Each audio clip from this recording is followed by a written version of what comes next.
VP Chiwenga, top 5 speeches that show he puts the country's interests first.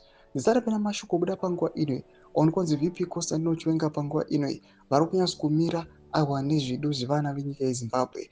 Zviya zvinonzi Zvigananda zviri kutiza referendum nekuda kwekuti vari kutiza chokwadi ndo chiri kutaurwa naVP Constantino Chiwenga achiuya achienda against vakomana vari kuda kuamenda the constitution, vakomana vari kukambira for 2030.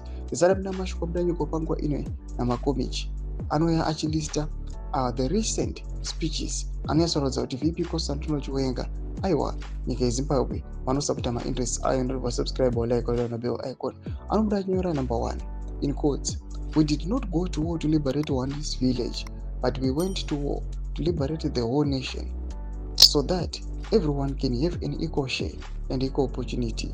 Number 2, if you have the money, then open the industries so that the citizens will get jobs. Number 3, the war was fought for 2 things: 1 man, 1 vote, and for the land to be returned to its rightful owners.